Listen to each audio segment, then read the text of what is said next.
कौन ब्रह्मा का पिता है, कौन विष्णु की मां, शंकर का दादा कौन है, हमको दे बता।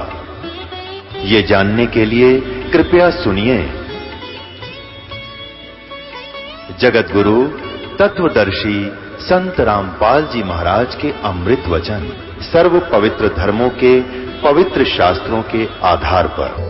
दर्शकों, आज के इस दौर में लोग अपनी परेशानियों से छुटकारा पाने के लिए भगवान में आस्था रखने वाली भिन्न भिन्न साधनाओं में लगे हुए हैं। कोई मंगलवार को हनुमान जी का व्रत रखता है तो कोई सोमवार या शुक्रवार का। एक ऐसी ही सच्ची कहानी है रोहतक की रहने वाली शीला देवी जी की, जो दुर्गा जी और हनुमान जी का व्रत किया करती थीं। शिव जी की भी भक्ति किया करती थीं, इस उम्मीद में कि इससे भगवान से सुख मिलेगा। इसके बावजूद इन्हें घर में परेशानियों का सामना करना पड़ा। इनका बेटा बीमार हो गया था और इन्हें स्वयं भी शारीरिक समस्याएं थीं। साथ ही ये आर्थिक तंगी से भी जूझ रही थी। लेकिन जब इन्होंने संत रामपाल जी महाराज से दीक्षा लेकर सतभक्ति करना शुरू किया तो इन्हें अपने सभी दुखों से छुटकारा मिल गया। जहां पहले इनके पास बच्चों को अच्छी शिक्षा देने की भी आर्थिक व्यवस्था नहीं थी, वहीं संत रामपाल जी महाराज से दीक्षा लेने के बाद इनके बच्चों को अच्छी शिक्षा और नौकरी भी मिल गई। शीला देवी जी की शारीरिक समस्याएं भी दूर हो गईं। दर्शकों, आइए अब सुनते हैं शीला देवी जी के भक्तिमय सफर की कहानी, उन्हीं की जुबानी। नमस्कार जी। नमस्कार जी। क्या नाम है जी आपका? शीला जी। आप कहाँ के रहने वाले हैं? गाँव मातनहेल जिला झज्जर जी, रोहतक रह रहे हैं जी फिलहाल। संत रामपाल जी महाराज से आपने नाम दीक्षा कब ली? 2002 में जी। संत रामपाल जी महाराज से नाम दीक्षा लेने से पहले क्या आप कोई भक्ति साधना भी करते थे? करती थी जी, मेरे तो व्रत करती थी जी। शुक्रवार के भी 2 बार करे मैंने, 1-1 साल के। और जी शिव जी का भी बोला का इनका, और आखिरी में तो हनुमान का करूँ थी उस टाइम जब संत रामपाल जी महाराज मिले। आपने बताया आप शेरा वाली माता, शिव जी और हनुमान जी के व्रत करते थे, तो इन सब साधनाओं को करते करते आपको क्या क्या लाभ हुए? कुछ भी कोई ना है जी, खराब माटी हो रही थी, नहीं सोच ले करा जरूर थे भाई, भगवान समझ के लाग रहे थे हम तो। न्यू तो बेरा नहीं था भगवान हो के है चीज़ है, पर न्यू बेरा था भाई भगवान तो सुख मिल लिया करे हैं। और भाई जोर देखा करया करते भाई, बड़े बुजुर्ग न ला रखे हम उससे हिसाब तो लाग रहे थे। एक गाँव मातनहेल में मंदिर है, मुथरापरी का नाम तो उड़ा। आए सोमवार न जोत लग है, आए सोमवार जाया कर दे मुथरापरी पे। और बड़े वाला लड़का ईसा हो रहा था, उसमें इतने भाव थे भाई, वो लड़का भी मैंने लगा दिया था अपनी ये तरिया। वो जब स्कूल में जाया करता, जब सोमवार न उड़ा जोत ला के आ जाया करता, ये भक्ति कराया करते। यार का दुखी बहुत थे। एक तो गुड़िया थी, वह डरिया करती, किलकी मारा करती। अच्छे छोटे बालक थे, इसकी 95 की बात से या गुड़िया हो रही थी। और उस टाइम में एक तो गाँ मरी, फिर बाछड़ी मरी थी। मेरा बड़ा लड़का बीमार हो रहा था, उसने दादरी लेके गए थे, बहुत खतरे में था। मेरा मकान का स्वामी भी जे डॉक्टर है, हमारा तो अंकल लग गया करता। वो बुला के ले आए, उसने देखा, बोला भाई इसने जितना जल्दी हो इसने ले जा, छोरा तो मुश्किल लगा है बचना। वो 2-3 बार गाड़ी वाला ने कहा, गाड़ी वाला थोड़ा लेट हो गया। फिर बार बार उसने 2 चक्कर काटे, अंकल ने बोला भाई ले जा, तो गाड़ी वाला ने जल्दी बुलाओ। दादरी लेके चले गए। दादरी लेके जाने के बाद में लड़का कति नो मुट्ठी नो भीचा था, नो झटके से मारा था। फिर उड़ा तो उनने भेज दिया बयानी भारतवाज का। फिर उस टाइम में मेरी सास भी मर गई थी, इसके पापा लेके जा रहे थे इसने। और गाय थी, गाय भी मर गई थी। फिर उसकी बछड़िया थी, वह भी मर गई थी।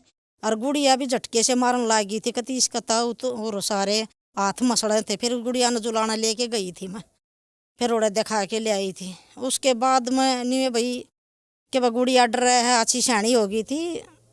मेरे शरीर में, पिंडिया में और शर्म में सारी बार दर्द रहा करता, सारी बार गोली लेनी पड़ा कर दी, सारी बार लुगड़ी बांधी रहा कर दी। शाम ने तो है ना पाया कर नाता का चुन्नी बांध के पीछा छुट्टा कर दा। बहन जी, शिव जी भगवान की भक्ति साधना करने के साथ साथ जब आप अन्य साधनाएं करते थे तो उन सब साधनाओं से आपके घर में दुख ही दुख आ रहे थे। आपके बच्चे बीमारी से ग्रस्त थे और आपके शरीर में भी परेशानी रहती थी। तो फिर संत रामपाल जी महाराज की शरण में आप कैसे आए? एक संतोष है, उसने बताई थी एक बार, वह आ गई हमारा करना है। और तो वह नहीं बोली बे तू राम का नाम ले ले। मैंने बोली बे राम का नाम क्या वो है? बोले ओड़ा करोथा है ना, संत रामपाल जी महाराज हैं और वो नाम देवे हैं। और वो 108 बार रटना है, और जितना रटे इतना लाभ हो, चाहे में भी बीमारी और चाहे में किसी स्थिति हो घर की, सारे लाभ मिलना है। फिर आप एक दिन ऐसी दया हुई, जिस तरह न्यू मन में आई, उस बेबे ने कह देना है अरे बेबे आज नाम दिवा लिया। मजाक ही उसने कह आई, मैं कहा बेबे तो आज नाम दिवा लिया होगी? नहीं बोली बे दिवा लियाऊंगी। हम तैयार त्योर हो लिए, फिर इसका पापा, फिर मैं, फिर वह बेबे जो नाम दीवान वाली है वाह। जब हम आश्रम में पहुँचे, जब गुरुजी आके चरणा में बैठे थे, तो गुरुजी बोले बेटी नाम ले ले। मैंने बोली गुरुजी आ जाए प्राण मुँह करके। मैं कहा गुरुजी आ जाए मैं बुझूंगी। फिर बोले थोड़ी देर पाछे फिर बोला बेटी नाम ले ले। मैंने बोली गुरुजी पूछूंगी। फिर गुरुजी ने फिर कही, और तो फिर गुरुजी ने बोले बेटी पूछ दिए रह जाएगी बेटी नाम ले ले। फिर वो बेबे ने बोली बेबे किसी ने भी ना कहा कर दे गुरुजी ने तो, और तेरे ताई तो कई बार कह ली नो कही। पाछ फिर थोड़ी देर पाछे मना नाम ले लिया, बड़ा भाई ने भी ले लिया। फिर थोड़ी देर पाछे उसका पापा भी आ गया, उसने भी ले लिया, हमने न्यू नाम लिया जी। तो संत रामपाल जी महाराज से नाम दीक्षा लेने के बाद क्या आपको कोई लाभ प्राप्त हुए? लाभ प्राप्त तो जी न्यू है, धीरे धीरे देखो आर्थिक स्थिति तो कमजोर थी है हर एक चीज़ तय। तो शरण माने के बाद में बड़ा लड़के का ईसा स्कूल में एडमिशन करवा दिया। ब्यों तो नहीं मारा इतना, और उसमें तो भाई पैसा है कि अच्छा जमींदार के बालक पढ़ सके हैं। हमारा तो ज़मीन भी थोड़ी सी थी। 1 साल उसका करवा दिया, अगली साल दोनों बालक छोरी का छोरा का और करवा दिया। मन न होगी चिंता, मगर बीच में छोड़ेंगे स्कूल, वह भी बेइज्जती होगी, बड़का की पढ़ाई खराब होगी हैं, और इतना पैसा आवेगा कितना। मैं गुरुजी दो सत्संग में जा रही थी। मैंने बोली गुरुजी मगा तीनों बड़का का गुरुजी ऐसा स्कूल में एडमिशन करवा दिया। न्यू कहने भी लाग गए थे और भी आसपास वाले, बोले ऐसा स्कूल में एडमिशन तो करवा दिया, बोला पढ़ा भी लेंगे। और मखा गुरुजी ने बोला बेटी भक्ति कर, तो भक्ति करी जा, बोला बेटी परमात्मा दया करेंगे। गुरुजी ने यह बात कही थी। वह धीरे धीरे भाई परमात्मा ने पढ़ा भी दिए, और मालिक ने प्राइवेट नौकरी भी लगा दिए। एक तो गुड़िया डरिया करती जी, वह नहीं डरी बिल्कुल भी, और एक बालक बीमार नहीं हुए उसके बाद बिल्कुल भी। छोटा लड़का ने नाम छोड़ दिया था। नाम छोड़ने के बाद में 2015 में उसका डेंगू हो गया। तो डेंगू हो गया तो मैं चली गई उसका साथ, 2-3 दिन रही उसका साथ। तो फिर सत्संग था संत रामपाल जी महाराज का, बरवाड़ा कांड के बाद पुराना बस स्टैंड का पास, उसमें बेरा लग गया भाई सत्संग है। मैं कहा बेटा सत्संग है, मैं एक बार गुरुजी का सत्संग सुने हूँ, मैं भेज दूंगी घर तक। कोई उसने बोला मम्मी जाओ, उसने बताया ही बड़का था ही बता दी। और तो मैं चली गई तो मैंने जीसी डंडों को प्रणाम करी। थोड़े इसके पापा थोड़े है अनाड़ी ही है शुरू ही। और तो मैंने बोली मैं कहा हे परमात्मा, जब भक्ति करे न तो बचा लियो, और जब भक्ति नहीं करे और जब इसका पापा कैसा निकला तो परमात्मा बेशक ही बैठा लियो। जोत चालू थी परमात्मा की, मन तो या कही रोके न ले आके न शाम ने जिस तरह मैं फिर उड़ा चली गई सत्संग के बाद मेडिकल में गई। सुबेरा कति दिन लगड़ रहा, संत रामपाल जी महाराज आए, परमात्मा ने दर्शन दिए। और गुरुजी की मन बाजू पकड़ के गुरुजी तो बात करती रही। संत रामपाल जी महाराज ने 2-3 चक्कर लगाए ओले सोले और ओले सोले। मैं बोली गुरुजी मेरे दोनों बेटा का डेंगू है। और तो गुरुजी कुछ नहीं बोले, मैं बोल ली गई और गुरुजी चले गए। सुबह जिस तरह मेरी उगड़ी आँखें एकदम, तो उस भाई का कति सीला शरीर, ना तो ताता बढ़ा करता 24 घंटे, ना भी रखा बर तो उसका टिक्के बोतल चढ़वा कर दी रात ना, मैं उठ के न। और तो मैं हाथ लाया, पहले तो पाया का हाथ लाया, पाँ ठंडे आँखें उगड़ी जे, फिर मैंने हाथ पकड़े हाथ ठंडा, फिर मैंने माथे का हाथ लाया माथा ठंडा। न्यू इतने वो करी पाँच मरा क्या पानी आ गया। इतनी देर में वो छोरा भी उठ लिया, बोला मम्मी क्यों रो हो। मैंने बोली भाई क्यों भगवान ने दुखी कर रहे हो, तुम भक्ति ये कर लो न। बोला मम्मी को नहीं मेरा बुखार, मैं ठीक सू, मैं खतरा चढ़े भी कोई नहीं बुखार। मखा गुरुजी आए थे मखा हैं, और परमात्मा ने दया करी है। तो भाई फिर उसने नाम लिया, थोड़ा कोई और झटका सा लाया परमात्मा ने, लग गया। और वो झटका भी ऐसा था परमात्मा का न, जब मस्तक में सोड़ी हो तो कांटे में टल जा। तो संत रामपाल जी महाराज ने कांटा भी नहीं लागण दिया। वो बच्चा पहले में उड़ा तो फारक करके परमात्मा ने अपनी चरणा में ला लिया। फिर उस भाई के 2 साल पहले वो जा था गुड़गांव में बोला मैं नौकरी करूँगा। मैं कहा भाई गुड़गांव में किस जगह तो रहने दे ना, बोला मैं जाऊँगा। मैं कहा भाई जा, चला गया। और फिर वो एक बार तो इंटरव्यू दिया आया, फिर बैग बुग लेके जान लग गया। और तो फाइल ले ली उसने कागजा की सारा की। और तो मैंने बोला भाई इस फाइल ने तो रहने दे कि कंपनी में इंटरव्यू हो न जब ले जी कागजा का काम ही सायो है भाई ना, मेरा कित खोजा सो बात हो है। ने बोला ना मैं अपने पास रखूँगा, आड़े किता आऊँगा इंटरव्यू देना होगा, जब कोई कागज़ की जरूरत पड़ेगी आड़े तो दे लूँगा। वो कह के चला गया। फिर वो आवा था कुछ दिन और रह के न, वो कागज उसके गए गुम हो गए। तो उसने बताई कई दिन पाछे सारा करनी हो भी कागज खो दिए। और उस छोरा का कति माड़ा है भी सर नहीं आ मुँह सुना कहा भाई ये चीज़ तो संभाल के रखन की है। और उसका कोई असर नहीं, कितना नौकरी में लगी क्यों होगा। नहीं बोला जो करेंगे परमात्मा करेंगे, आप आ जाओगे आप घर ना आओगे। नहीं करिए गया वह कागज तो घर ना आए पर और बनवा लिए। पर वह और बनवाना था पहले में बिना कागज मिल ली।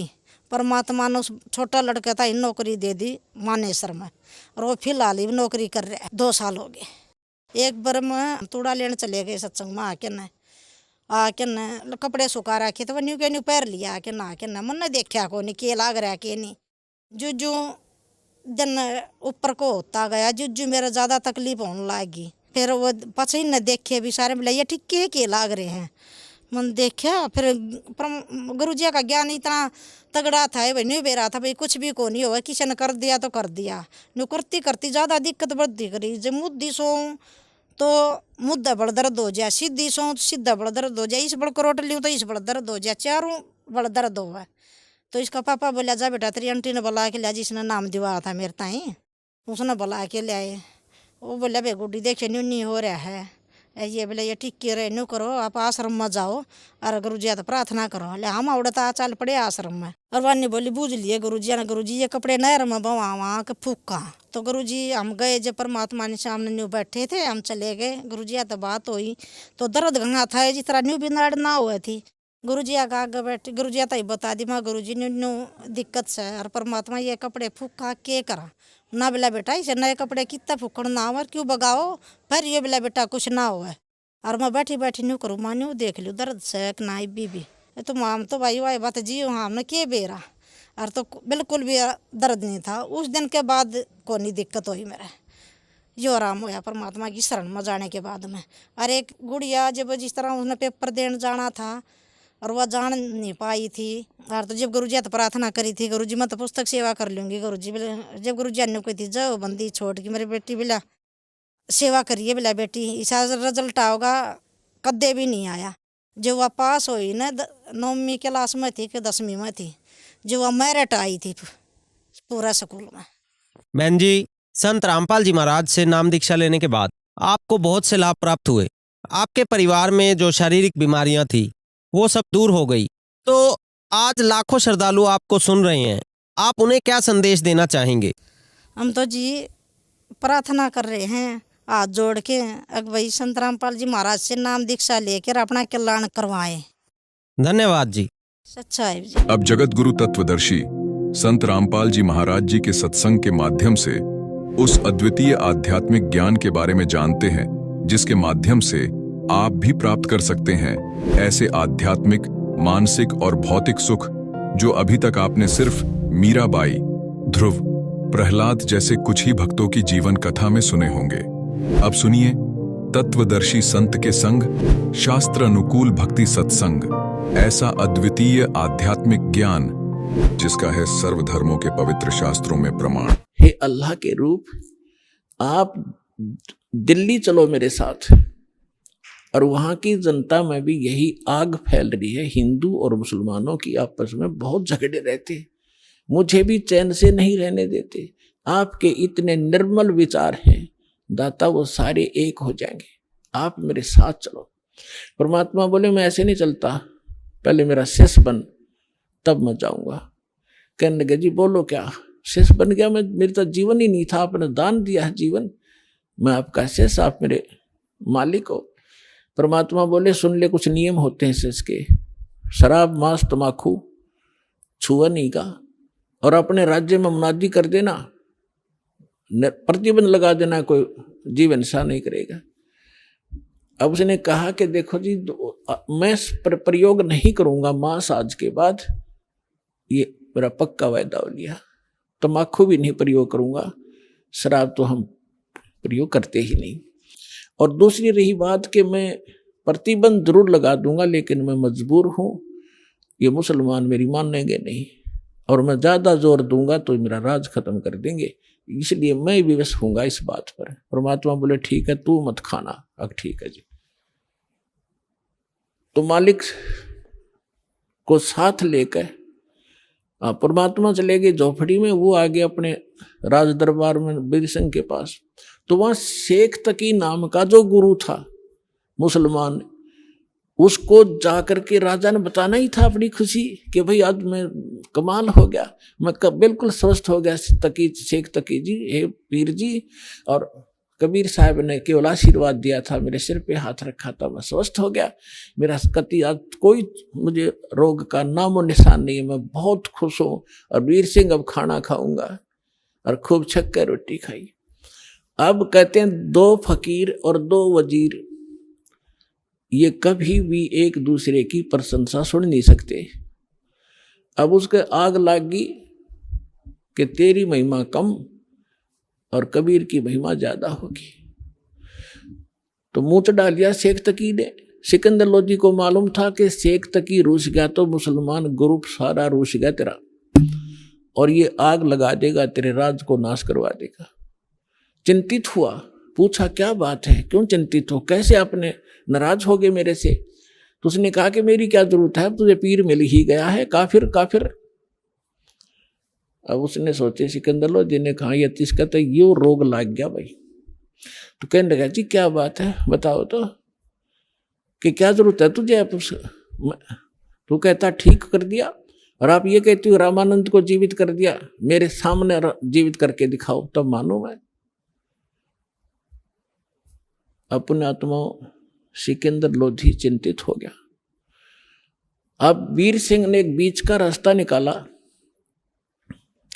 वीर सिंह ने कहा शेख तकी जी देखो, आप भी पीर हो, गुरु हो, और वो भी गुरु हैं।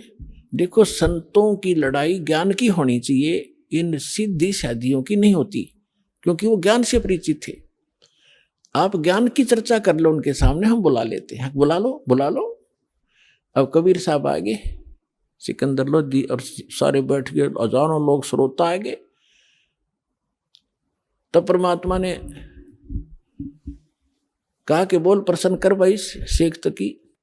उसने कहा कि हमारे पीर जो मोहम्मद जी थे ये अंतिम रसूल थे, उसके बाद कोई रसूल नहीं आएगा, और जो साधना हम करते हैं वो हमारे अल्लाह ने सीधा बताया था हजरत मोहम्मद जी को, और कुरान शरीफ का ज्ञान सीधा दिया था एक फरिश्ते के माध्यम से, जबरील के माध्यम से। हमारा कुरान शरीफ 1 नंबर का ज्ञान है, और आपका ज्ञान व्यर्थ है, ये गॉड गिवन नहीं है। हमारी साधना सर्वश्रेष्ठ है। तो परमात्मा ने कहा कि देखो पीर जी, परमात्मा की भक्ति किस लिए की जाती है?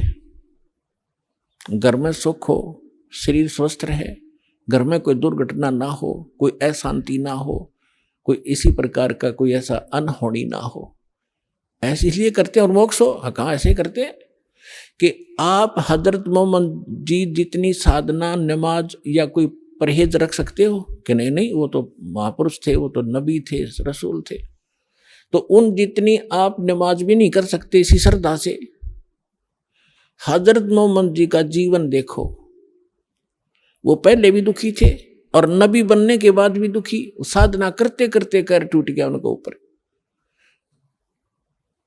पहले उसकी मां की गर्भ में थे जब पिता की मृत्यु, 8 वर्ष के हुए,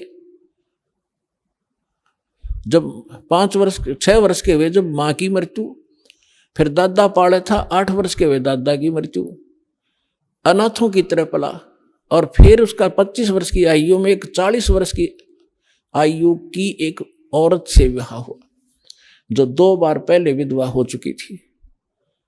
उसके बाद उससे उसको 6 संतान मिली, 7 संतान हुई, 3 पुत्र और 4 पुत्रियां। और जब वो नबी बन चुका था उसके बाद उसकी तीनों पुत्र मर गए उसकी आंखों के सामने। तो खाक साधना तुम्हारी, और इस भक्ति से ऐसे कैर टूटते रहे तो क्या भक्ति है ये तुम्हारी। अब फिर टेमू हो गया उसे शेख तकी, चुप हो गया। कहने गए तो हमारे नबी की बेइज्जती करता, हम सुन नहीं सकते हैं, ये कहकर उठकर झंडी फाड़ दी। इनके पास यही है, नकलियों के पास बकवास करना। फिर सिकंदर लोधी का यह बात घर में हृदय में दचगी के सचमुच खाक साधना थी वह। लेकिन वो राजा बोल नहीं सकता पब्लिक के सामने। पब्लिक के सामने संत ही बोल सकता है। संत सर्व हितैषी होते हैं, वो केवल अपने राज के हितैषी होते हैं। अब अगले दिन सिकंदर लोधी ने परमात्मा को, कबीर जी को अपने हाथी पर बैठा लिया। अपने हाथी पर, जिसमें एक अलमारी सी एक रूम बना होता था, उसको हाथी के ऊपर, और उसमें स्वयं भी बैठी है, कबीर साहब को उसी में ले लिया और चल पड़े वापस दिल्ली को।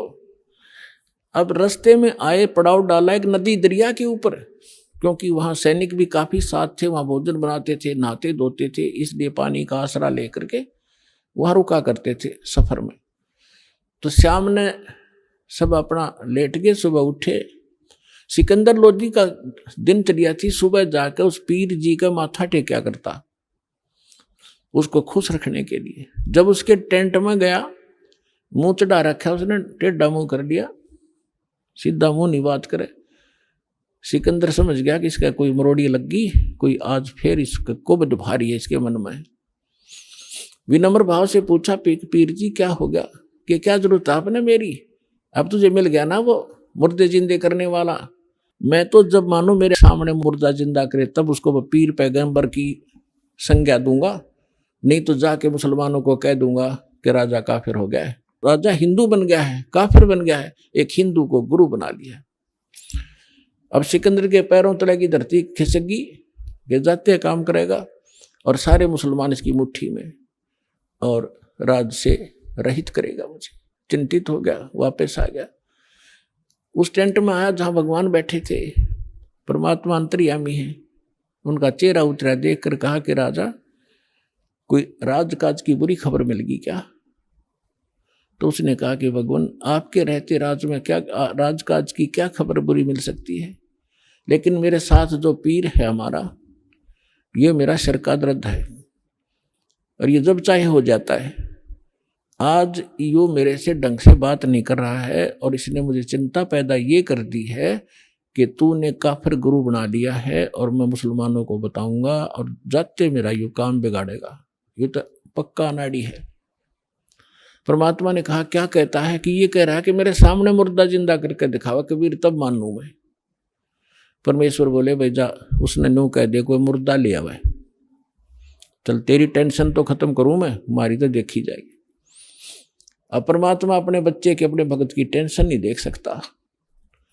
सिकंदर लोधी ने कहा कि पीर जी आप लाओ मुर्दा कोई। सिकंदर को तो पता था उसके सामने कर रखा कि 2 मिनट में करेंगे, तो भगवान है, अल्लाह है। अब शेख तकी कहता है, मैं कहाँ से लाऊं, कभी होगा जब देखा, जब इसका परीक्षा लूंगा। अब परमात्मा ने सोचे, इतने सिकंदर मर लेगा, वहां तक पहुंचाएंगे, इतने हार्ट अटैक हो जाएगा, इतना चिंतित है। इतने में क्या देखा कि एक 13 वर्ष के बच्चे का शव दरिया में आ रहा है। और वो कैसे आया था कि उस बच्चे की आयु शेष नहीं थी, वो मर चुका था। कुछ कबीले ऐसे होते हैं जो जल पर, जो ना तो धरती में गाड़ते हैं, जमीन में नहीं दफनाते और न ही वो जलाते हैं, वो जल प्रवाह कर देते हैं इस उद्देश्य से कि इसके मांस को जीव जंतु खा लेंगे समुद्र के, कुछ पुण्य मिलेगा।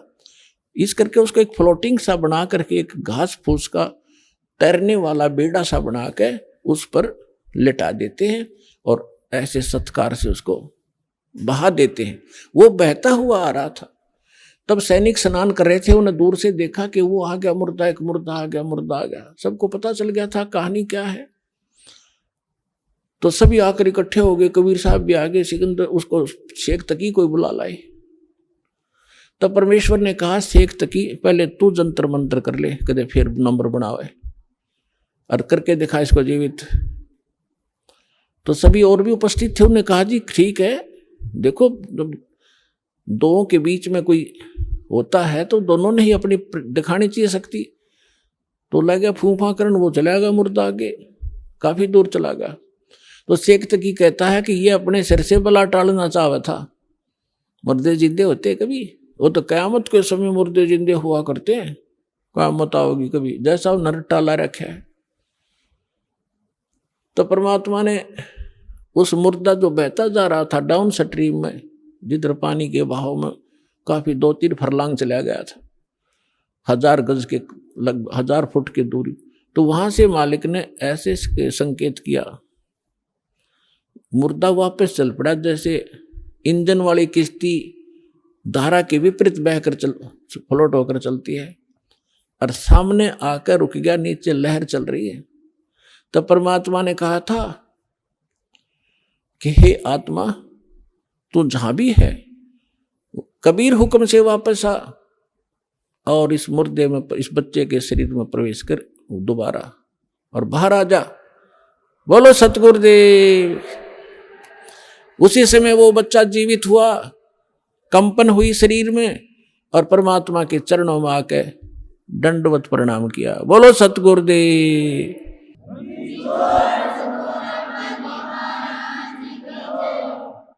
सौड़ा जय जयकार होगी। सबने कहा कमाल कर दिया कबीर जी, कमाल कर दिया कबीर जी। परमात्मा ने उस बालक का नाम कमाल रख दिया। और उस बच्चे को कोई चेत नहीं, तू कौन है, कहाँ का है, उसको अपनी पिछली याद खत्म। तो परमात्मा ने उस बालक को अपने साथ रखा था। परमात्मा की अपनी कोई निजी संतान नहीं थी, और ना ही परमात्मा कबीर जी ने कोई विवाह किया था, कोई स्त्री उनका नहीं थी।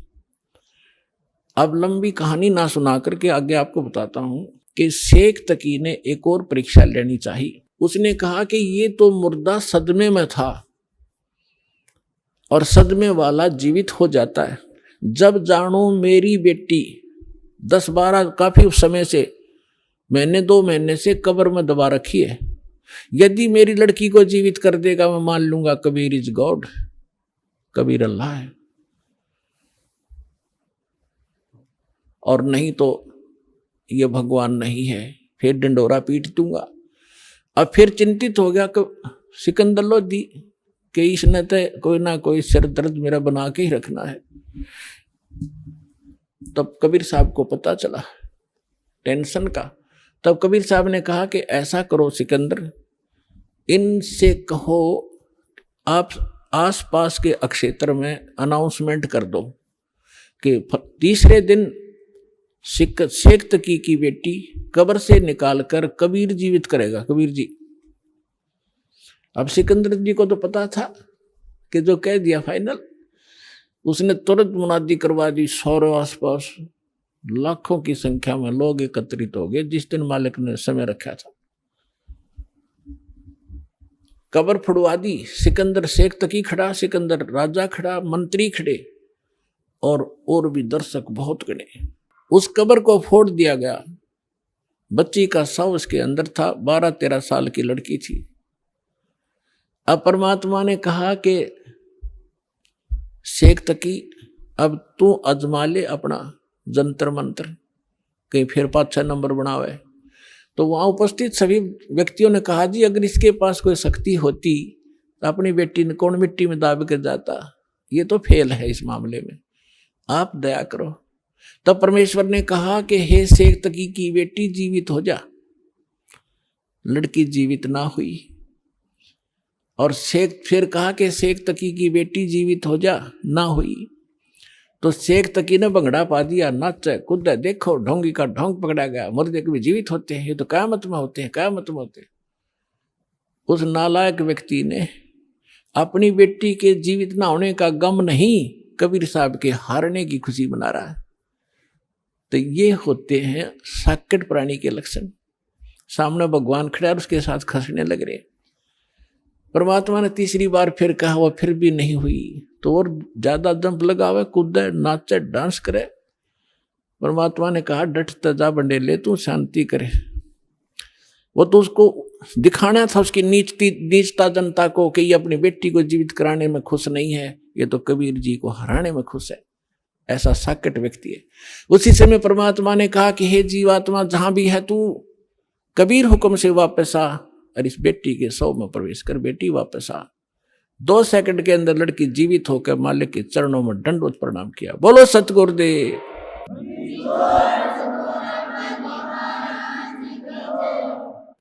अब सबने कहा कि दाता कमाल कर दिया, मालिक कमाल कर दिया, परमात्मा। परमेश्वर ने कहा कि उसका नाम कमाली रख दिया परमेश्वर ने, और जा बेटी तेरे पिता के साथ ले जा शेख तकी। अब वो लड़की कहती है कि नहीं, आज मुझे अपने ओरिजिनल फादर का पता लग गया, ये तो नकली पिता था, मुझे माटी में डाल गया। आज मुझे अपने असली पिता का पता लग गया है। और 1.5 घंटे तक उस लड़की ने वहां कथा सुनाई, अपने पूर्व जन्म की कथा सुनाई। अपने आत्माओं, परमात्मा कहते हैं, जो जन मेरी शरण है ताका होम दास, गेल गेल लाग्या फिरूं जब तक धरती आकाश। अब ये जो पिछली पीढ़ी का समय अब चल रहा है, और जितने पुण्यात्मा श्रद्धा से नाम लेंगे ये तो पार होंगे ही होंगे। ये तो करोड़ों की संख्या में, लाखों अरबों की संख्या में पार होंगे।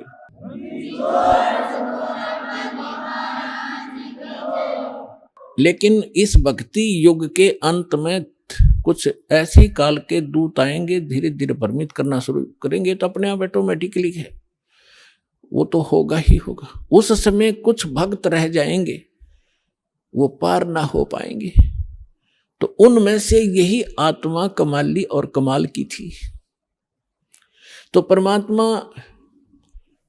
उस लड़की ने अपने पूर्व जन्म की कथा सुनाई। पहले भी ये मुसलमान घर में जन्मी थी, ये अपने पिता के घर पर थी, और श्रद्धा पिछली भक्ति की इतनी गजब की थी, बहुत कनी। और वहां परमात्मा, जब ये लड़की चारा लेने के लिए पशुओं का खेतों में गई हुई थी, वहां भगवान मिले थे कबीर जी जिंदा महात्मा के रूप में। एक कुएं पर बैठे थे, तो वहां लड़की ने भी अपना जो चारा लाकर था उस वृक्ष के नीचे रखा। उस समय विश्राम करने के लिए साधु मिल गए, पीर जी दिखे, तो उनसे प्रणाम किया। परमात्मा ने काफी उसको ज्ञान दिया, बेटा भक्ति करनी चाहिए। वो कहती जी भक्ति करती हूँ, ईद बकरीद मनाते हैं, नमाज करती हूँ, ऐसे करती हूँ।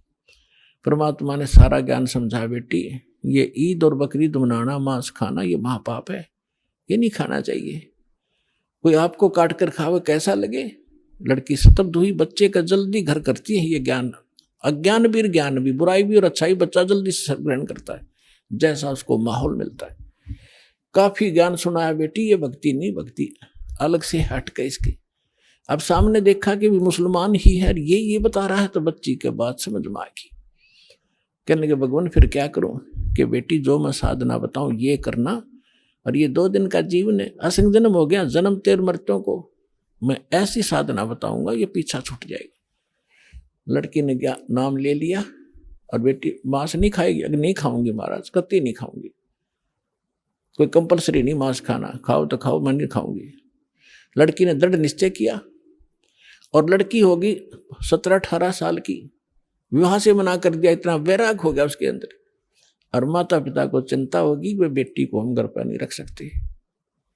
उधर से वो विवाह को मना कर रही है, तो लास्ट में माता पिता ने कह दिया, बेटी अगर तुम विवाह नहीं कराएगी तो हम दोनों आत्महत्या करेंगे, हम तुझे यहाँ नहीं देख सकते, बेटी को कैसे रखेंगे, कल न पता नहीं क्या उक चुक हो जाएगी। अब लड़की ने सोचा है बुढ़ा बुढ़िया मरेंगी, उसने यस कर दी, ठीक है मैं शादी करवा लूं। विवाह हो गया, एक बहुत अच्छे नेक अफसर के अधिकारी के उसका विवाह हुआ, क्योंकि जो भगवान की भक्ति करे वो तो ठीक ठिकाने जागा बालक। वो नेक आदमी था, मुसलमान, भगवान से डरने वाला था। ठीक है हम परंपरागत से गलतियां कर भी रहे अपने समाज अनुसार, लेकिन पिछले संस्कार भी हमारे साथ रहते। वो बहुत ही अच्छा आदमी था, नेक आदमी था, भगवान से डरने वाला। वैसे भी स्वभाव अच्छा होता व्यक्तियों का, चाहे हिंदू हो, चाहे मुसलमान, सिख हो या ईसाई, उनका अपना भी कुछ आधार होता पूर्व जन्म का। तो जब वो लड़की वहां विवाह करके वहां गई अपने पति के पास, तो उसको कहा कि मैं आपसे एक अर्ज करना चाहूंगी, वो मेरी अर्ज सुनो। उसने कहा कि बोलो, एक छोड़ दो बता। कि मैं संतानों उत्पत्ति नहीं करूंगी, मैं सप्रस नहीं करूंगी आपको, और आपने यदि मेरे साथ बलपूर्वक किया तो मैं आत्महत्या कर लूंगी। तो उसने कहा, उसका नाम राबिया था, कि राबी आपने निकाह कबूल क्यों किया? मना कर देती, कोई कंपलसरी, मुसलमानों में एक ऑप्शन है, लड़की स्वीकृति देगी तो ब्याह होगा, नहीं तो नहीं होगा। तो उसने कहा कि राबिया ने कहा कि मेरी मजबूरी थी इसलिए मैंने स्वीकृति देनी पड़ी। उसके पति ने पूछा कि मजबूरी क्या थी तेरी? कि मैं चाहती हूँ भगवान की भक्ति करना, और मुझे एक संत मिले थे, उन्होंने मुझे ज्ञान दिया था, उस आधार पर मैं दृढ़ हूँ, और यो असंग जन्म का झंझट का खत्म कराऊंगी, मैं इसलिए ब्याह नहीं करवाऊँ थी माता पिता से मैं। तो उसने कहा कि अपने माता पिता के सामने मना करना था कि मैंने खूब किया था। उन दोनों ने आत्महत्या करने की ठान ली पक्की, तब मैंने स्वीकृति देनी पड़ेगी। इसलिए कि आगे कोई भगवान मिल गया तो ठीक है, नहीं तो मैं आत्महत्या कर लूंगी, अब मैं ये काम करूंगी नहीं। वो दयालु था, उसने कहा। और मुसलमानों में अनेक शादियां हो जाती है, एक कोई खास बातें नहीं उनके लिए थे। तो उसने कहा, राबिया जैसे तुम्हारे माता पिता लोक लाज मर्यादा के कारण आत्महत्या तक नौबत आ गई थी, ऐसे हमारी भी मर्यादाएं हैं। ठीक है, मैं वचन देता हूं, आज के बाद तू मेरी सिस्टर की तरह रहेगी, लेकिन समाज की दृष्टि में तूने मेरी पत्नी की तरह रहना पड़ेगा, और तेरे लिए अलग स्थान बना दूंगा, खूब भक्ति कर, पर मरिए मत, ये पाप मुझे लगेगा, मैं अपना और विवाह करा लूंगा। तो उसने ऐसा ही किया। महापुरुष ने अलग से उसका कमरा नारा बना दिया और बैठ अपनी भक्ति कर, उसने ब्याह करवा दिया। जब वो राबिया 50 वर्ष के ऊपर होगी, और वो देखा करता था, ये तो बाहर झांकती भी नहीं किसी गैर पुरुष की तरफ, भक्ति और के अतिरिक्त ही अपना काम धंधा रोटी बनाई खाया, इससे अधिक कोई काम नहीं जानती। उस लड़की ने क्या गलती कर दी, वहां जाने के बाद सत्संग का अभाव हो गया, भगवान फिर मिले नहीं। परंपरागत लोक वेद के आधार से मालिक वाली साधना जो उसने प्रथम मंत्र दिए थे वो त्याग थी। और वहां जो समूह था, जैसा भी साधना चल रही थी वो ये करने लगी, नमाज नमोज, मांस नहीं खाती थी वो। ईद बकरीद के दिन रोजे अवश्य रखती थी, लेकिन वो मांस नहीं खाती थी। जब वो 50-55 वर्ष की होगी तो उनके अंदर एक विशेष धारणा बनी हुई है लोकवेद के आधार से मुसलमानों में, कि जो हज नहीं करके आवेगा उसकी मुक्ति नहीं। तो उसने अपने पति से कहा, जी मैं हज करना चाहती हूँ। उसने कहा, जाओ, बहुत खुशी की बात है, आपका तो उद्देश्य यही अभी कल्याण हो किसी तरह, आपके लिए कोई ऊंट की सवारी का प्रबंध कर देता हूँ। उसने कहा नहीं। राबिया ने कहा, नहीं मैं पैदल जाऊंगी, श्रद्धा से जाऊंगी, और भी बहुत से ली जा रही हैं, और भी बहुत से लोग जा रहे हैं, उनके साथ चली जाऊंगी। अच्छा जाओ फिर। अब वो चल पड़ी, अपने आत्मा देखते जाना इसका रिजल्ट क्या है भक्ति का। हमने आज तक छोटे मोटे चमत्कार किसी के देख लिए, उसी को सिद्ध और महात्मा और भगवान मान लिया। ये अध्यात्म ज्ञानहीनता थी। अब लड़की जा रही थी, वो माई, और सफर में कोई आगे चला गया, कोई पीछे रुक गया, उस समय वो अकेली जा रही थी। रास्ते में उसको प्यास लगी, खुद स्वयं को सामने कुआं देखा, कुआं था, कुएं पर बाल्टी नहीं थी, ना कोई रस्सी थी। एक कुतिया प्यासी थी, उसके बच्चे छोटे छोटे दूरी पर उसने देख लिए थे, और कुतिया कभी कुएं में झांक रही थी, कभी राबिया के पैरों में आकर चाट रही थी, फिर कुएं की तरफ भाग रही थी। समझ गई राबिया कि ये प्यासी बहुत है, और यदि इसको जल नहीं मिला तो ये मरेगी, साथ में मरेंगे बच्चे इसके। और औरत के अंदर दया भगवान ने एक नारी दे रखी है, विशेषकर बच्चों के समय, तो वह एकदम, और कुछ पिछले संस्कार थे, भगवान आत्मा थी, भगवान से कोई जन्मों से पीछे से चलती आ रही थी, फिर हम रह जाते हैं, बिचल जाते हैं, छोड़ देते, ये माया, इस माया में फंस जाते। तो उस लड़की ने देखा आसपास कोई गांव नगर नहीं, ना कोई रस्सी है ना बाल्टी है। लड़की ने अपने कपड़े उतारे, पहले मोटे मोटे कपड़े हुआ करते थे हाथ के बने हुए, अपना कपड़ा उतारा चुंदड़ी, और उसको अपने बाल पाड़े, 1-2-4 बाल पाड़ के देखियो कितना दर्द होगा। लेकिन उस परमार्थ में उस बेटी ने एक नहीं देखा, फटाफट अपने सारे बाल पाड़ कर रस्सी बनाई लंबी, बहुत लंबी रस्सी बनानी पड़ी क्योंकि पानी गहरा था। बांध कर उसने अपनी बात कपड़ा और उसके अंदर पानी में भिगोया, और बाहर एक मटका टूटा हुआ पड़ा था, उसका पात्र था आधा, उसमें निचोड़े कुतिया साथ साथ पीवे। वह कुतिया छका दी, अपने बाड़ बूढ़ खून खान निकला था उसको पूछ पाछ के, और चालन की तैयारी करी थी। उधर से वो मक्का एक स्ट्रक्चर, एक मंदिर न्यों का न्यों उठ गया जहाज की तरह, और उस कुएं के साथ में आकर लग गया, जैसे प्लेटफार्म पर गाड़ी लग जाती है, रेलगाड़ी। अब उसने देखा, उसने जाना ही मक्का में था, उसने सोची तो पहुंच गई मक्का, फट मक्के में प्रवेश किया। फिर वहां से उठा, वहां के लोग दे हैरान है, मक्का गया कहाँ। उस समय एक अब्राहिम अधम नाम, सुल्तान नाम का एक व्यक्ति था, वो अपने पूर्व जन्म में भी संस्कारी था, ऐसे ही भगवान का ही वो पिछला संस्कारी था। और उसने भी उसको भी उस जन्म में परमात्मा कबीर जी मिले थे, जिंदा महात्मा के रूप में उसको भी ज्ञान दे रखा था। और वो सुल्तान अधम वाली आत्मा, सुल्तान अधम तो वो आगे आके बना है, वही आत्मा उस मक्का में गई हुई थी मुसलमान होने के नाते, कि वहां के लोगों को समझाऊंगा कि ये साधना गलत है। तो वहां वो प्रचार कर ही रहा था बैठ कर, तो लोगों ने पूछा ये मक्का कहाँ गया। तब अधम सुल्तान ने कहा, उस आत्मा ने कहा, मक्का नहीं मकाम, और गया रांड के लेन को नो कह अधम सुल्तान। अब सुल्तान अधम तो ये कह रहा है कि एक रांड को लेने गया, निकम्मी औरत को। अब आम आदमी के गले कैसे उतरे कि निकम्मी आदमी औरत को के लिए मक्का चला गया। लेकिन वो किस दृष्टिकोण से कह रहा था, कहते सुल्तान अधम मक्के गया, मक्का नहीं मुकाम, गया रांड के लेन को नो कह अधम सुल्तान।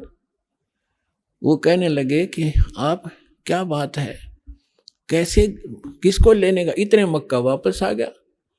उसमें वापस आया तो वो लड़की जिसके सिर पर बाल नहीं, सारी कहानी उसने बताई, और देखने वाले भी आसपास निकट इकट्ठे हो गए थे, कैसे हो गया। वो भी मक्के में चढ़ लिए साथ में। तो आकर जब उसने पूछा कि क्या कारण हुआ, उन्होंने सबने मिलकर बताया कि ऐसे ऐसे इसने एक कुतिया और उसके बच्चों की जान बचाई, बाल पाड़ कर रस्सी बांट के पानी पिया, और ये उद्देश्य लेकर यहाँ आ ही रही थी, तो भगवान ने इसके लिए मक्का ही भेज दिया। तो इतनी प्रशंसा की पात्र बन गई पूरे मुसलमान धर्म में कि भक्ति हो तो राबी जैसी, भक्ति हो तो राबी जैसी, जिसके लिए मक्का भी उठकर चला गया। लेकिन क्या इससे मोक्ष था उसका? फिर अब्राहिम सुल्तान अदब से पूछा कि आप इसको ऐसी निकम्मी लड़की क्यों कह रहे थे, इसने तो ऐसा कुर्बानी कर दी, जिसके लिए मक्का चला गया, उसको आपने कैसे कहा ये निकम्मी लड़की है? तब अब्राहिम सुल्तान वाली आत्मा ने कहा कि यह निकम्मी है, इसको भगवान मिले थे जिंदा महात्मा के रूप में, इसने वह भक्ति छोड़ दी, ये डलेड हो रही है, इसलिए निकम्मी है। उसके बाद राबी ने बताया कि फिर मेरा जन्म वो मृत्यु होगी, वहां मेरी प्रशंसा हो रही है, अगला जन्म मेरा एक बांसुरी का हो गया। अभी आपने सुने संत रामपाल जी महाराज के मंगल प्रवचन। आइए अब सुनते हैं संत रामपाल जी महाराज से नाम दीक्षा लेकर सतभक्ति करके अद्भुत लाभ प्राप्त करने वाले अनुयायी के विचार। नमस्कार दर्शकों, वर्तमान समय में भी कई ऐसे सच्चे साधक मौजूद हैं जो परमात्मा प्राप्ति की खोज में अपने जीवन की भी परवाह नहीं करते। ऐसा ही जीता जागता उदाहरण सामने आया है जबलपुर मध्य प्रदेश के दिनेश विश्वकर्मा जी का। ये मां दुर्गा के उपासक थे। इतनी लगन थी कि माता दुर्गा स्वयं इन्हें साक्षात दर्शन दिया करती थी। ये सब साधना करते हुए भी दिनेश जी ने अपने जीवन काल में बहुत कहर देखा। 26 वर्ष की उम्र में कैंसर से पीड़ित इनकी पत्नी मृत्यु को प्राप्त हो गई। मन में कई प्रश्न उठते थे कि आखिर भगवान कहाँ है और क्यों हमारी मदद नहीं करता। लोगों से सुना था कि मरने के बाद भगवान मिलता है। इसी परमात्मा प्राप्ति की खोज में इन्होंने ऐसा कदम उठाया जिसे सुन आपकी भी रूह कांप जाएगी। दिनेश जी ने स्वयं अपनी गर्दन काट दी। 3 दिन तक बेहोश रहे, अपितु परमात्मा प्राप्ति की आस पूर्ण नहीं हुई। इससे हताश निराश दिनेश जी बस यही सोचते थे कि आखिर भगवान कहाँ है, मरने भी नहीं देता और मिलता भी नहीं। इसी प्रश्न का जब हल नहीं मिला तो आगे इस खोज में दिनेश जी ने टीवी चैनल्स खंगालने शुरू किए और संत महात्माओं के आध्यात्मिक प्रवचनों का अध्ययन किया। इसी बीच इन्हें सुनने को मिले बंदी छोड़ सतगुरु रामपाल जी महाराज जी के मंगल प्रवचन, जिसे सुन इनके पैरों तले की जमीन खिसक गई, आंखें नम हो गईं कि अब परमात्मा तत्व का वास्तविक ज्ञान हुआ। संत जी से नाम उपदेश लेने के बाद तो इन्हें अनेकों अद्वितीय लाभ मिले हैं। सुनिए इस सच्चे साधक की अनोखी कहानी उन्हीं की जुबानी। सर नमस्कार। नमस्कार सर। सर क्या नाम है आपका? दिनेश विश्वकर्मा नाम है मेरा। दिनेश जी कहाँ से आए हैं आप? मैं ग्राम सुंदरपुर जबलपुर से हूँ, MP। अच्छा दिनेश जी, आप एक बात बताइए, संत रामपाल जी महाराज से कब जुड़े आप? संत रामपाल जी महाराज जी से मैं 26/1/2014 को जुड़ा। क्या काम करते हैं आप?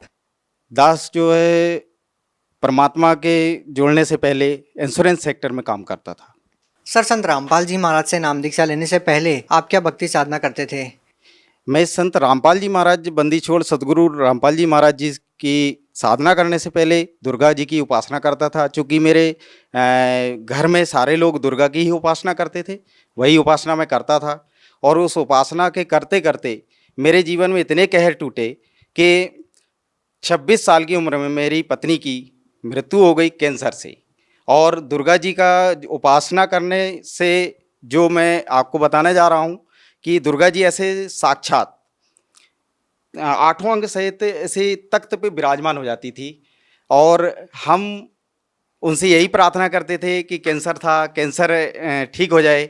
आज जगत जननी है, जैसा सुन रखा था हमारे गुरुओं ने, धर्म गुरुओं ने हमको बता रखा था कि दुर्गा ही सारी जगत की जननी है। तो हमने कहा हमारे तो भाग खुल गए।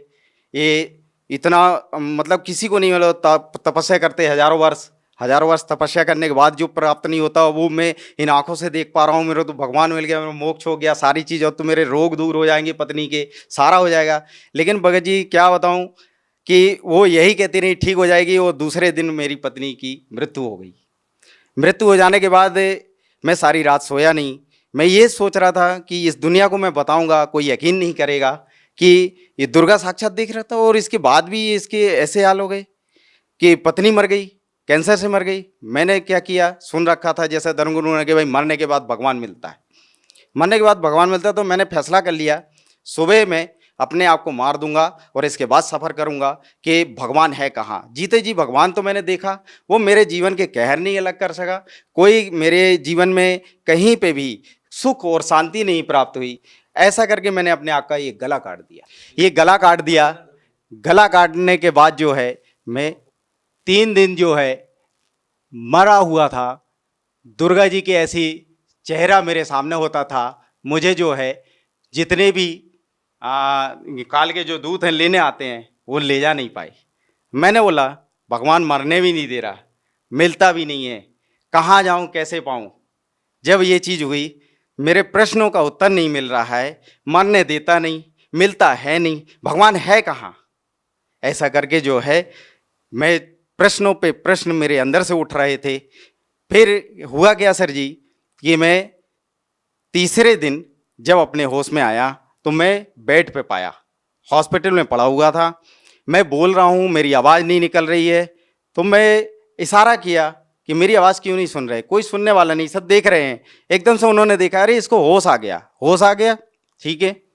इसके बाद क्या हुआ, मैंने सोचा कि यार जब इनको सुनाई ही नहीं दे रहा, अच्छा रहा, कौन कितने सवाल पूछते, क्यों तूने गला काट लिया, क्यों ये कर लिया। मैंने बोला अच्छा रहा, चल एक काम तो अच्छा किया मेरे जीवन में, कम से कम बोलने का जो था वो बंद कर दिया। किस किस को जवाब देता मैं? सर, हम जीवन में बहुत कम ऐसे लोगों को देखते हैं जिनकी आस्था, जिनकी भक्ति इतने उच्च स्तर पे हो, इतनी आस्था उनकी हो कि भगवान पाने के लिए वो अपनी मौत को भी गले लगाना बेहतर समझते हैं। आपने भगवान प्राप्ति के लिए, भगवान दर्शन के लिए अपना गला काट दिया, आपकी पत्नी की मृत्यु हो गई, जबकि आप कह रहे हैं कि आपको दुर्गा देवी साक्षात नजर आती है, साक्षात दर्शन देती है। बावजूद इसके आपको आध्यात्मिक लाभ नहीं मिले, शारीरिक लाभ नहीं मिले।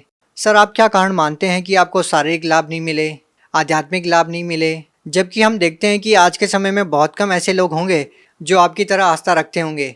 बहुत कम लोग ऐसे होंगे जो अपने जीवन को दांव पर लगा सकते हैं भगवान प्राप्त करने के लिए। सर, क्या कहना चाहेंगे, आखिर आपको आध्यात्मिक शारीरिक लाभ क्यों नहीं मिले? सर, इसमें ये है, जो आज तक हमारे धर्मगुरुओं ने जैसा हमें ज्ञान दिया, शास्त्र के विरुद्ध ज्ञान दिया और उसकी जानकारी दी, उसी पद्धति को हमने जीवन में सुना, आचरण में लिया, उसको करते रहे। उसको करने के बाद परमात्मा कहते हैं, बंदी छोड़ सतगुरु रामपाल जी महाराज अपनी वाणी में कहते हैं कि भाई जो तीन देव की करते भक्ति, उनकी कभी ना होवे मुक्ति। परमात्मा अपनी वाणी में फिर कहते हैं कि माई मसाणी शेर शीतला भैरव भूत हनुमंत, जो इनको पूजता है हम कोसों इनसे दूर होते हैं। परमात्मा अपनी वाणी में कहते हैं। हमको ये बात मालूम नहीं थी, क्योंकि हमको सच्चा ज्ञान देने वाला कोई गुरु आज तक नहीं मिला। क्या आप ये कह सकते हैं कि संत रामपाल जी महाराज की शरण में जाने के बाद आपकी वो खोज पूरी हुई?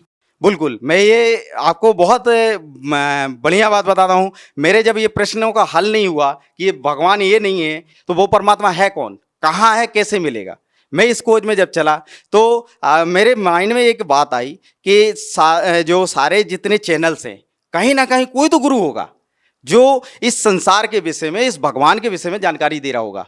ये प्रेरणा हुई मेरे अंदर ऑटोमेटिक, पता नहीं क्यों।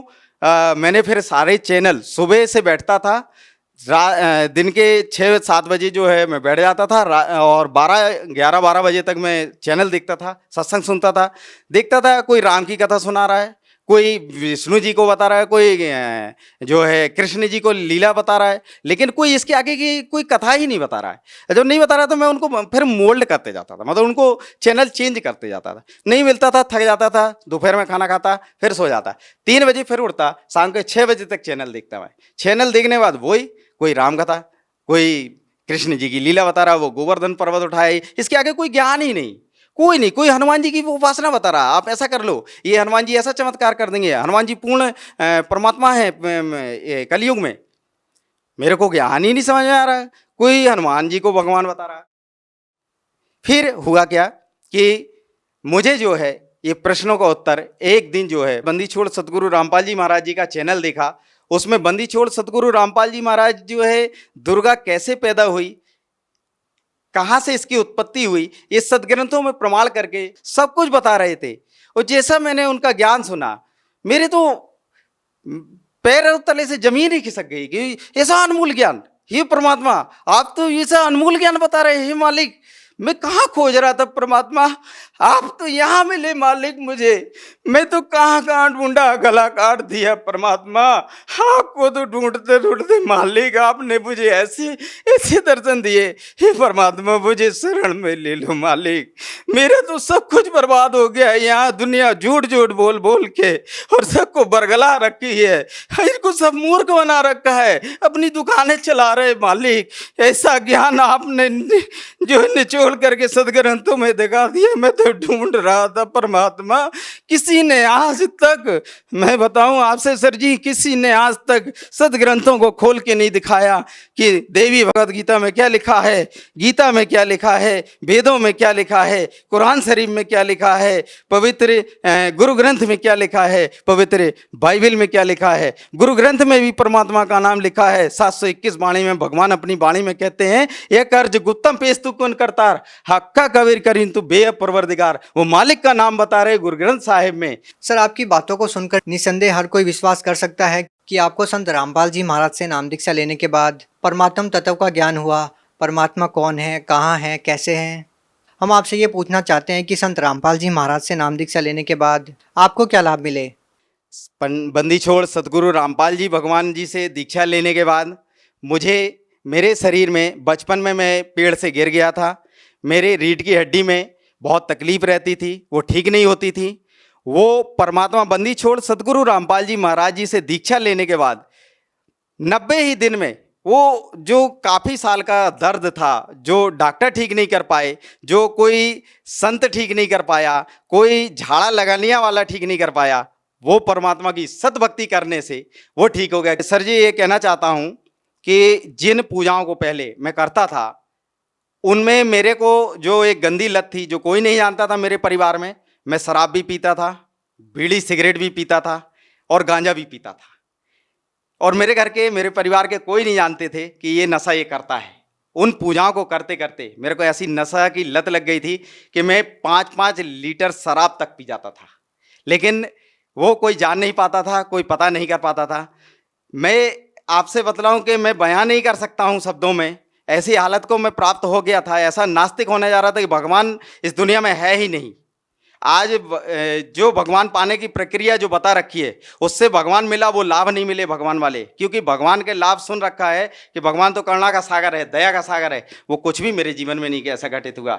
मेरे 26 साल। सर, आप इतना नशा करते थे, आप नास्तिकता की कगार पे पहुंच चुके थे। सर, आपका नशा कैसे छूटा फिर?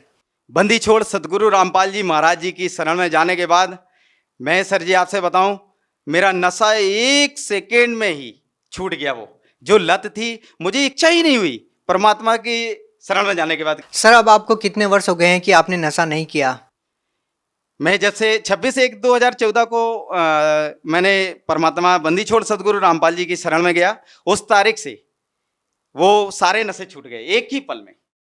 सर, हम आपसे एक और बात पूछना चाहेंगे। कहीं ना कहीं संत रामपाल जी महाराज के जो अनुयायी हैं, उनके निशाने पर ज़्यादातर हिंदू देवी देवता ही रहते हैं, क्योंकि वो कहते हैं कि उनको देवी देवताओं के पूजने से कोई लाभ नहीं मिला। हम आपसे ये प्रश्न पूछना चाहेंगे कि कहीं संत रामपाल जी महाराज हिंदू धर्म के खिलाफ कोई साजिश तो नहीं रच रहे?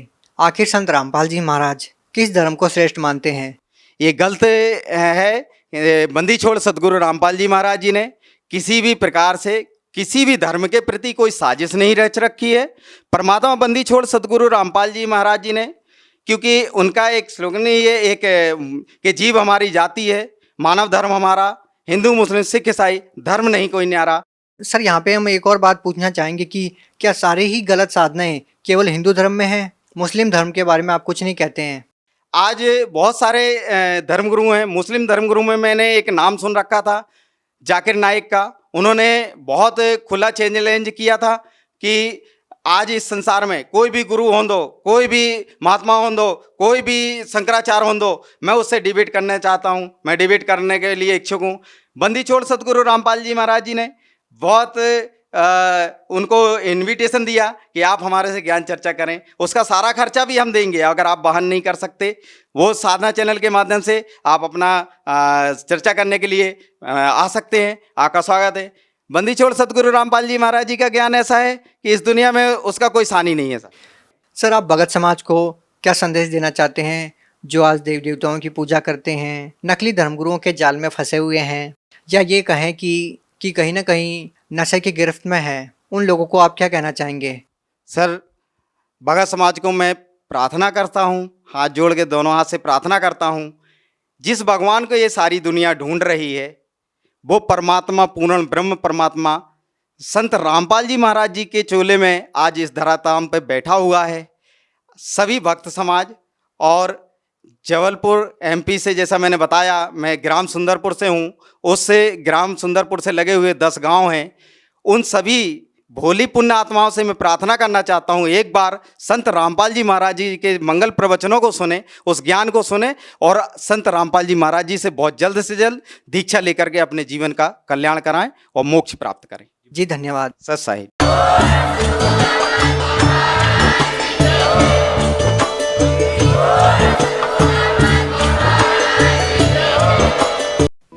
आप सुन रहे थे जगत गुरु तत्वदर्शी संत रामपाल जी महाराज के मंगल प्रवचन।